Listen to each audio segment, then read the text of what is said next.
Bingo! A Marilyn Monroe bot. Ooh, you're a real dreamboat. Billy Everything. Harmless fun? Let's see what happens next. Billy, do you want to come over tonight? We can make out together. Gee, Mavis, your house is across the street. That's an awfully long way to go for making out. Now, let's skip forward 80 years into the future. Where's Billy? Farewell. Don't date robots! I think it will be interesting to see in the future how AI will, if AI starts to get more realistically human, whether people will start pursuing artificial intelligence as a source of companionship. We can already see that there are sex robots that look fairly realistic but have a very basic voice interaction, and those seem to be popular among not just the kind of lonely recluses you might think, but also among people who have departed spouses who are lonely. They're not ready to move on to a new relationship, but they do want the companionship of another body. I'm not going to go into here whether I think AI could ever be truly conscious, but I think for the question I'm asking, it only matters if they can imitate consciousness sufficiently to engage in a simulated relationship with a real human being. Would a lot of people, or even most people, be interested in that kind of relationship where they're safe from being hurt by another person, that they're with someone who will never judge them, will never get angry or sad, who's never going to get old or die, and never going to get sick, never going to get jealous, or have any of the problems that normally are associated with relationships?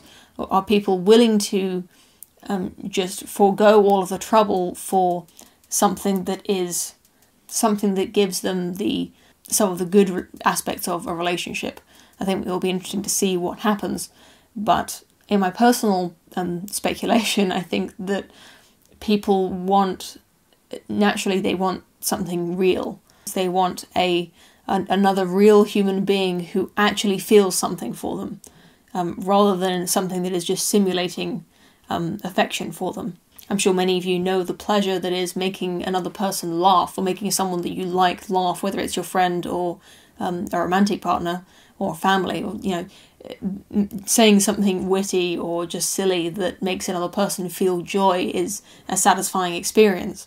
And I think that would be dramatically lessened if the person you were talking to just giggled at whatever you said. It wouldn't be gratifying in the same way, and I think that's true for many, many interactions that people have together. There's also something about a lot of people want to do things that are difficult. They have a kind of instinctive drive to pursue difficult things. A lot of people in their spare time just, complete jigsaw puzzles just to keep their mind occupied, because they want the jigsaw puzzle achieves nothing but fills the time, and it's difficult. You give someone something difficult to do and they'll just do it, even if you don't reward them, as long as it's not actually painful. And sometimes even if it is painful, people will still do it. I think if you offered people a relationship that you could guarantee would have absolutely no difficulties for the rest of their life, I think a lot of people would maybe be interested at first, but might find it unsatisfying eventually. I don't know. And they may well ask, why climb the highest mountain? Why, 35 years ago, fly the Atlantic? Why does Rice play Texas? We choose to go to the moon in this decade and do the other things, not because they are easy, but because they are hard.